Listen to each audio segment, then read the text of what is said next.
losing side of that argument. Yes. So I would love to see, and Joe Biden well knows that, knew it from the beginning. So I would love to see a long-suffering generosity on his part.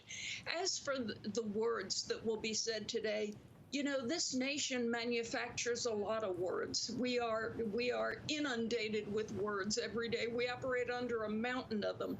I think actions will be more eloquent and persuasive in the future. I always say, everybody said Ronald Reagan was such an optimistic guy. He let us feel optimism again.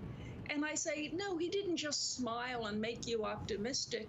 He was confident. He felt he and the American people could move forward and make progress. And as people saw that happening, it made them feel optimistic. So it's all in the actions, Lester. And man, I would love to see Joe Biden tomorrow go up to Congress and sit down, have a cup of coffee with a bunch of people and say, we're turning the page together. What can we accomplish? Well, attending a church service together is probably a good start toward that end, and we saw that just a short time ago. Peggy Noonan, thanks. And we've heard a lot this morning, people remarking on the healing that needs to take place in the nation, but anybody who's ever had a wound knows that most wounds don't heal overnight. This is where that work begins, and we will begin to witness it today as this inauguration takes place and the inaugural speech, and we are watching these scenes as the dignitaries arrive at the Capitol. Kamala Harris there and her husband now exiting the vehicle. And there's the president-elect also arriving just now onto the steps of the Capitol. And we've got about an hour and a half to go before our Constitution prescribes that the new president will be sworn in. Yeah, let's go to Craig Melvin, who's on the east front of the Capitol here as we watch the president-elect make his arrival. Craig? Lester, right now, you see the president-elect there. From our vantage point, we also see the soon-to-be First Lady as well, Dr. Jill Biden. There she is, Dr. Biden, putting on her gloves there. It is quite chilly. In fact, there were some snow flurries here in the nation's capital a short time ago. And Senator Harris, soon-to-be Vice President Harris, and I screwed this up earlier. I want to make sure I get it right this time. The soon-to-be First Gentleman, Doug Emhoff, all of them set to make their way up the steps. We should point out here, as they get ready to proceed up the steps, they are flanked on both sides by members of the Capitol Police. And they are being flanked by members of the Capitol Police because of, obviously, what happened here 2 weeks ago as we see the soon-to-be President and First Lady. Again, it's a little difficult to make out with the masks on, but I believe they are being greeted by members of the two members of the JCCIC, the Joint Congressional Committee on Inaugural Ceremonies. We saw Senator Klobuchar as well, who's one of the members of that committee a few minutes ago, sort of inspecting the troops, if you will. But they'll go in. They'll be greeted by members of the leadership as we listen in for just a moment.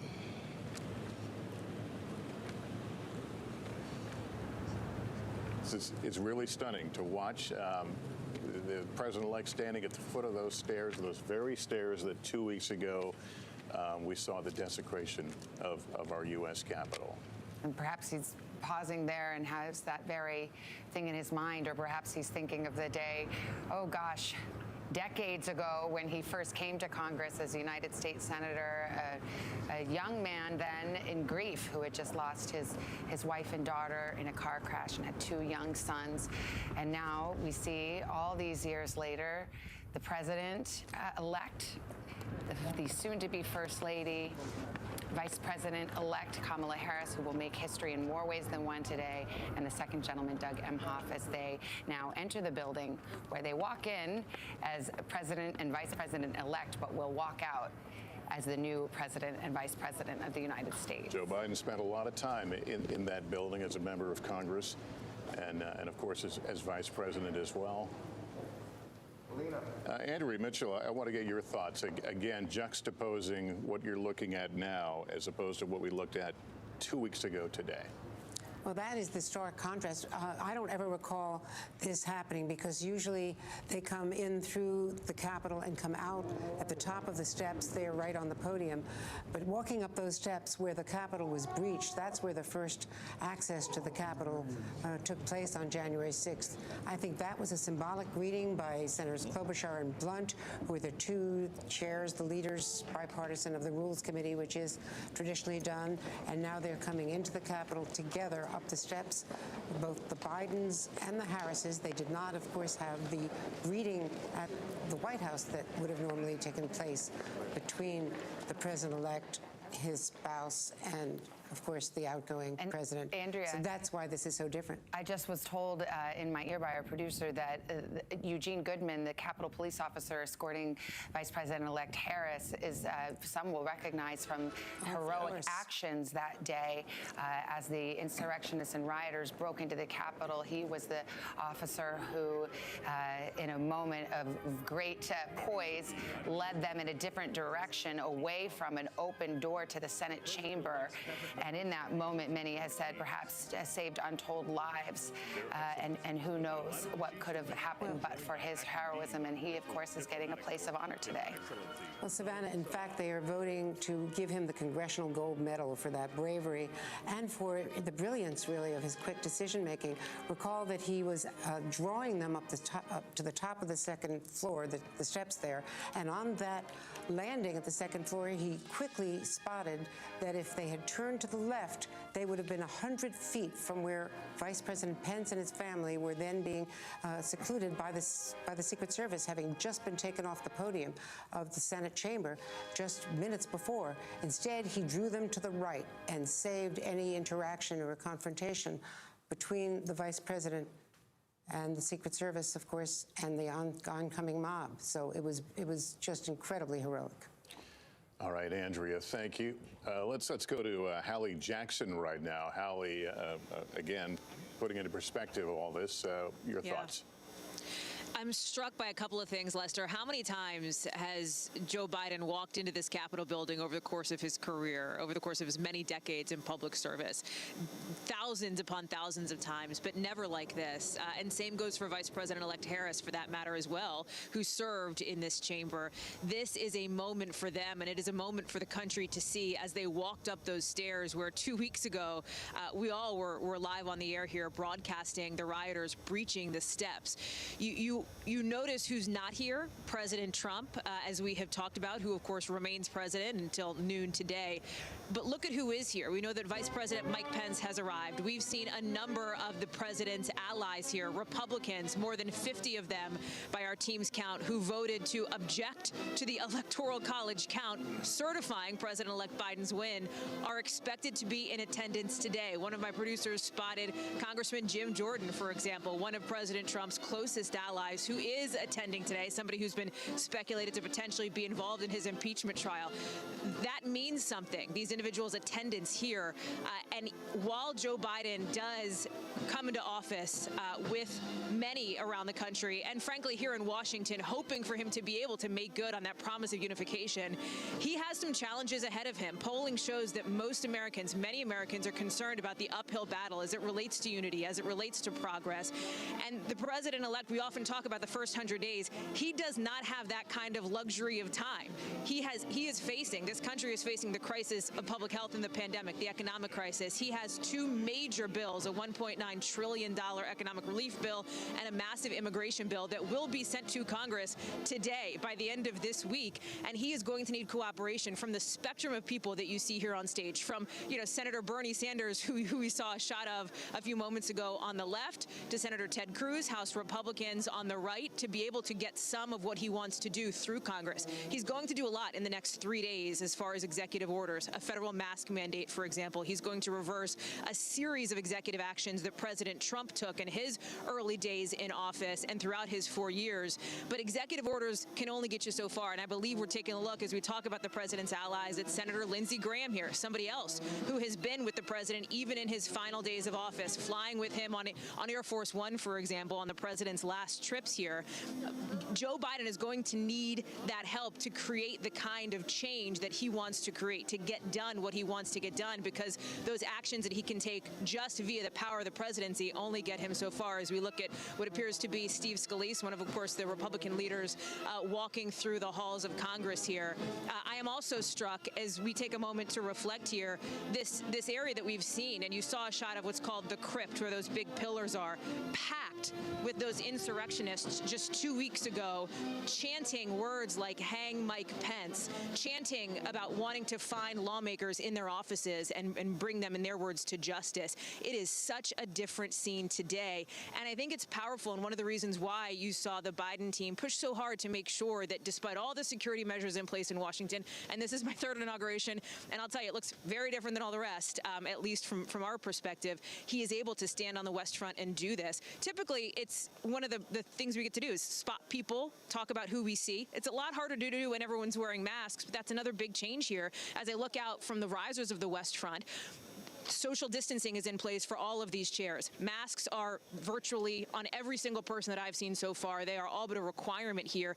And that is a significant change to what we've seen. As you both know, typically you're packed like sardines here. It is another sign, as we saw last night with the president-elect's service there at the Lincoln Memorial, another sign that the backdrop to all this is not just the political disunity, the discord, the concern about where this country goes from that perspective. It's the pandemic, and that is the number one priority for President-elect Biden moving forward. Hallie Lester, Jackson, Savannah. thank you. Thank you so much. And we are joined by someone who has a unique perspective on these events, former Vice President Al Gore, who, of course, served in the Clinton administration, was the 2000 Democratic nominee for president. And we all know the rest of the story after there. Mr. Vice President, thank you for being with us this morning. Thank you for inviting me, Savannah. It's a happy day. What are your thoughts as you see this ritual of democracy, not like any way we've seen it before because of the pandemic, because of what happened at the Capitol, but yet it goes on? What does it mean to you? It means our republic lives, the center has held, democracy will return in full spirit. It means to me that when Joe Biden walks into the Oval Office not long from now, science will walk in with him. A reverence for truth will walk in with him. A commitment to seeking bipartisan solutions to our country's problems will walk in with him. Empathy will walk in with him. And I'm overcome with the hopefulness that this ceremony brings to us. What is the significance of the absence of the outgoing president as part of this? Did Donald Trump, in some ways, do Joe Biden a favor by not being here? Well, I had to chuckle just a little bit, Lester, when Joe Biden was asked about Trump's decision, and he said it was one of the few things he agreed with him on. You could argue it both ways. In some ways, it would be good for him to be there and uphold the traditions of our country. But under all the circumstances, it's just fine that he's not there. Mr. Vice President, forgive me for getting personal. I know this is not your favorite subject, but we would be remiss if we didn't ask you what it was like. Because 20 years ago, where were you on this day? You were right there, having lost a hard, bitterly fought election, the recount, 534 votes, and you came. And in fact, I believe you presided over the January 6th certification of the electoral votes as the president of the Senate, since you were vice president then. What was that like for you in those moments? What was going through your mind? Well, thank you for asking, Savannah. And the answer is actually pretty simple, because the importance of the United States of America in all of human history. In Lincoln's phrase, we still are the last best hope of humankind. And the choice between one's own disappointment in your personal career and upholding the noble traditions of America's democracy is a pretty easy choice when it comes down to it. Mr. Vice President, we're not just facing a division in terms of political terms and policy terms. We're facing division from people who don't think this is going to be a legitimate presidency, who think that the country is somehow under an assault against freedom.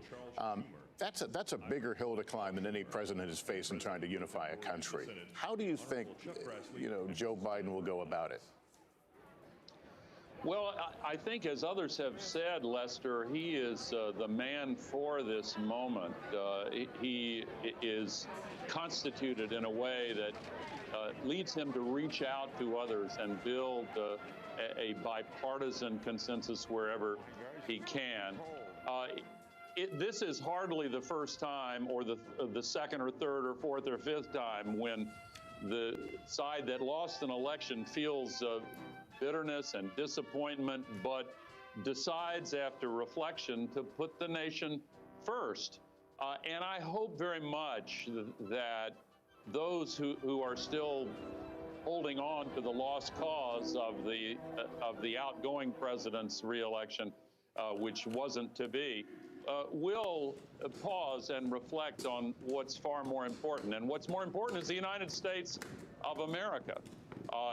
And I do believe that with the passage of time, we are likely to see the kind of leadership Joe Biden and Kamala Harris are already beginning to provide will bring more toward the recognition that our people have chosen.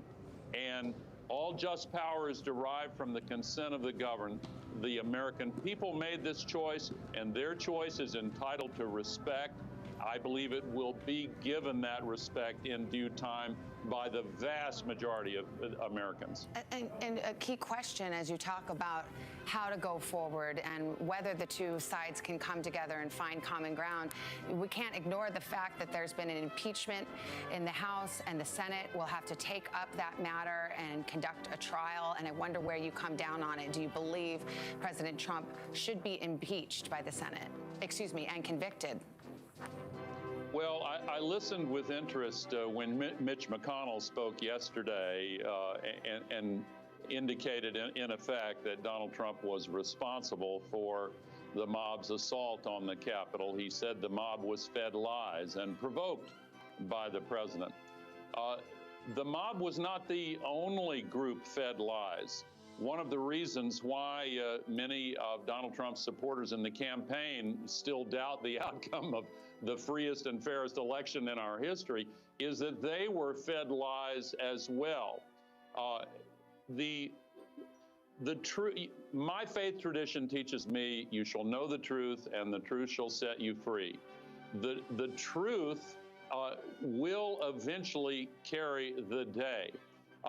Now, in the trial in the Senate, the evidence will decide the outcome. I don't mind telling you, if I were still in the Senate, I would vote to convict because I think accountability for this grave crime against the American Republic must be followed by accountability for those who instigated, organized, provoked, and started it. And so we will see if enough Republican senators take the same approach that Mitch McConnell has signaled, to listen to the evidence and make a considered judgment. I think that, we'll see what the outcome is, but I would not bet against conviction. Former Vice President Al Gore, who on this day 20 years ago was right there in the midst, in the thick of the action. Thank you, sir, for your perspective. It's a unique one, and we're very grateful for it. Thank you. Thank you. We're going to take a quick break right now, but we'll be back with much more of our Inauguration Day coverage as we await the swearing in of President-elect Biden and Vice President-elect Harris. We'll be right back.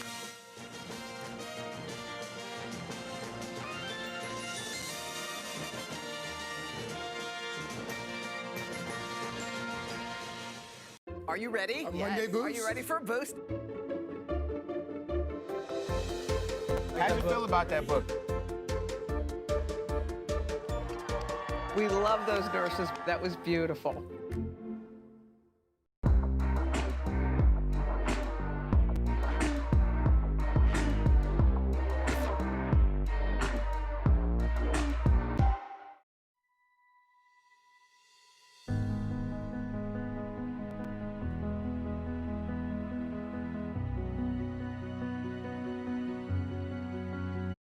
The United States government.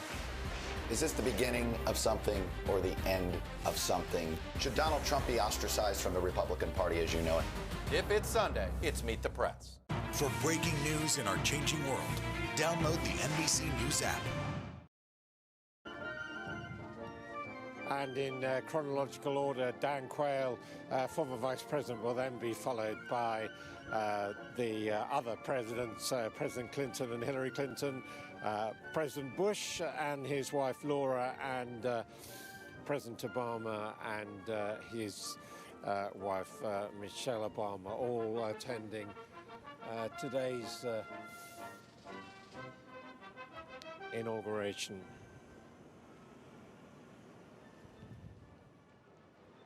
Here they are, the Clintons now.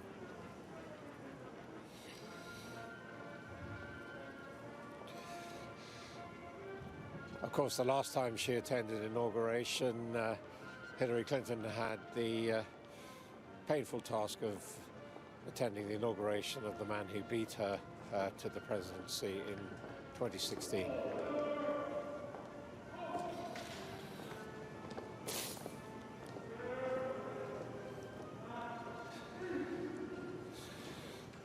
This time she's attending the inauguration of a vice president she worked with in the Obama administration.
Ladies and gentlemen, the 42nd President of the United States, the Honorable William J. Clinton and the Honorable Hillary Rodham Clinton.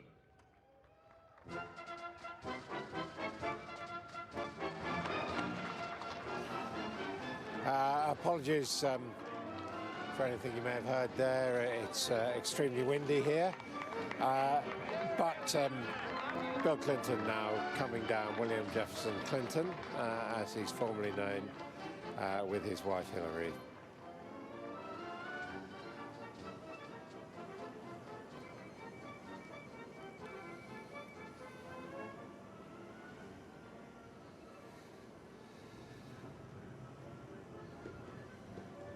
And now, 43rd President of the United States, George W. Bush, coming down with his wife, Laura. Bush family have been fairly consistent critics of the way in which Donald Trump handled the presidency, and supporters of their Democratic predecessors and successors, Bill Clinton and Barack Obama. As you can see, a lot more space than usual on the balcony because of the social distancing.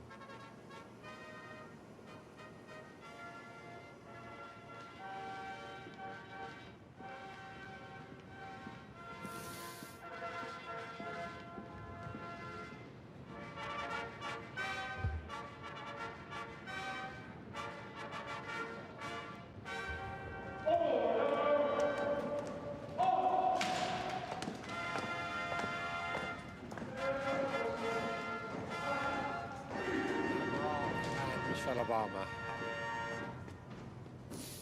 Ladies and gentlemen, the 43rd President of the United States, the Honorable George W. Bush and Mrs. Laura Bush.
Ladies and gentlemen, the 44th President of the United States, the Honorable Barack H. Obama and Mrs. Michelle Obama.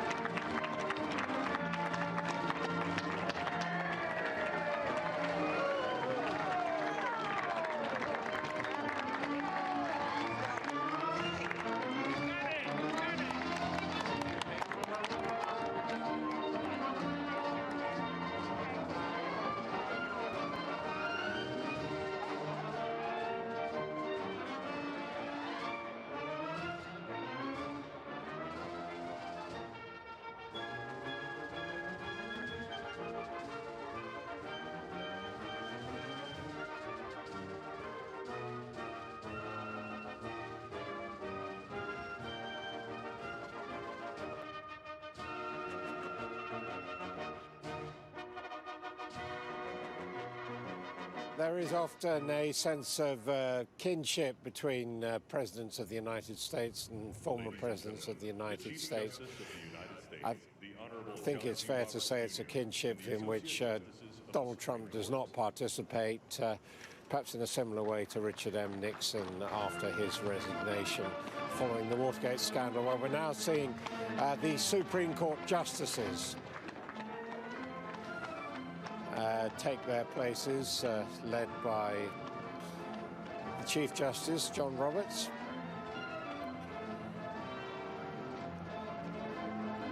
Of course, very unusually, Donald Trump actually in his 4 years had the chance to appoint 4 members of the Supreme Court, appointing Conservative justices. Seen there Amy Coney Barrett coming in last, who was appointed really in the run-up to the election, somewhat controversially.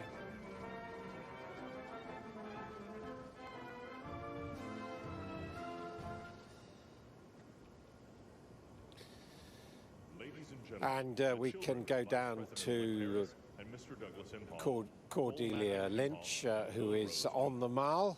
I don't know how much of what you can see from where you are of what's going on the balcony, but certainly now less than an hour until the big moment, the swearing in of the new president, Cordelia. That's right, and we saw walking down there amongst the Supreme Court judges, Justice Sonia Sotomayor. She will be introducing Kamala Harris. It is a huge historical moment for America, this, a kind of moment of magic, if you like, one where people really do embrace the opportunity to look at a new future. It comes, as you know, at a crucially divisive, difficult moment for America, though, and I think it's interesting to see the extent of the bipartisanship on show there. George W. Bush there on his screens. He walked in alongside his wife, Laura Bush. The Obamas, of course, Amy Coney Barrett there on our screens. One of 3 Supreme Court justices that Donald Trump was able to nominate. That is considered one of his most lasting political legacies. It will shape the future of the Supreme Court, not just for years, but decades to come. For all of the debate about the rights and wrongs of his presidency, for Republicans, that's success. Another there, Brett Kavanaugh, another Supreme Court justice he nominated. Republicans very thankful for the success Donald Trump had in getting so many in so quickly. Seeing now the family of the vice presidents and presidents, and in a moment we're going to see the arrival of Vice President Pence and his wife, which of course is again of more significance than perhaps the usual ceremonial has it, because of his decision to attend when President Donald Trump decided not to attend. Currently seeing various members of the Vice President-elect's family turning up. She will be following Mike Pence, coming in very much a protocol here on the order of precedence of the people who come onto the platform.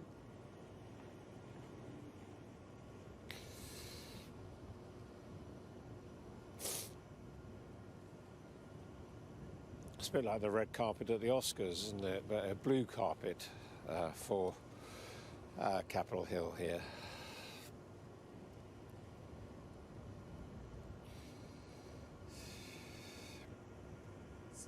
The dysfunctional elitism, as he viewed it, and many of his supporters as well. In some respects, these events are sort of totemic symbols of Washington's power structure. But I think today, given all the division and strife, the image of two parties standing alongside each other is a hopeful image for the 80 or so million Americans that voted for Joe Biden, that believe in his bipartisanship.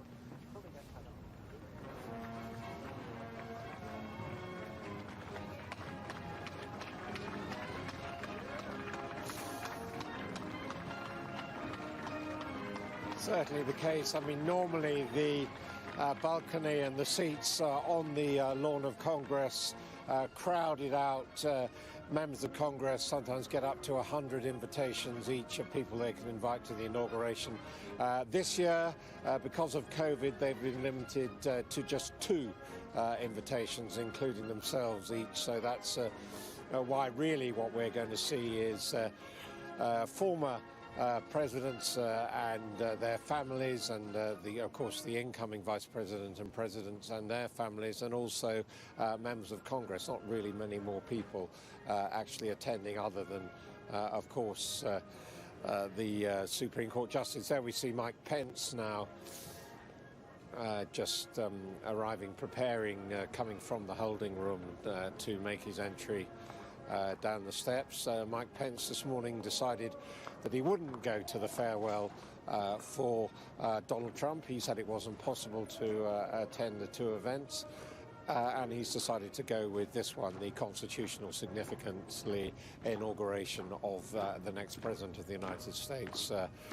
Although, reading between the lines, that certainly sends out a pretty strong message following what happened here in the Capitol. I mean, where they are standing now was the scenes of the insurrection 2 weeks ago by what many people are describing as white supremacist rioters.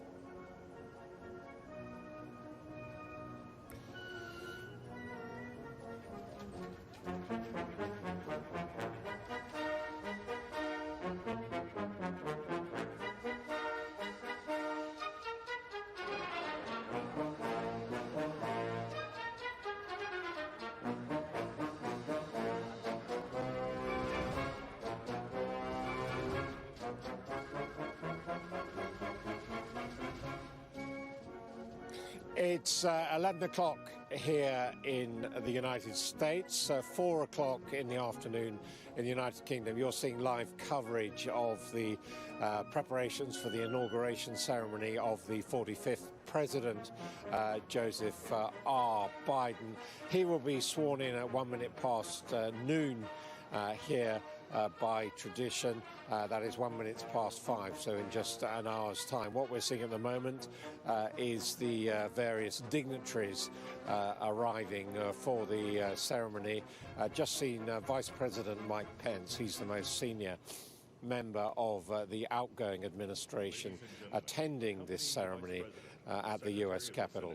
The Honorable Julie E. Adams and Chief Administrative Officer of the House of Representatives, Catherine Spindor. So, Capitol Hill officials, U.S. congressional officials now arriving for the inauguration. Very shortly, we're going to see the formal arrival of Kamala Harris.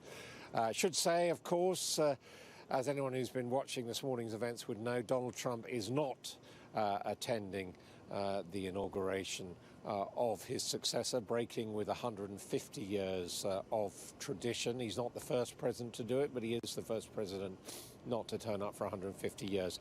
He left the White House earlier this morning with little ceremonial. He was still able, as president, to fly on Marine One, 2 joint base Andrews, where he made a short extempore speech celebrating his period as president, wishing luck to the incoming president without naming him, Joe Biden, before he took off on Air Force One for Florida. And he's currently on his way there on board Air Force One, which remains Air Force One until noon. The Honorable Michael R. Pence and Mrs. Karen Pence.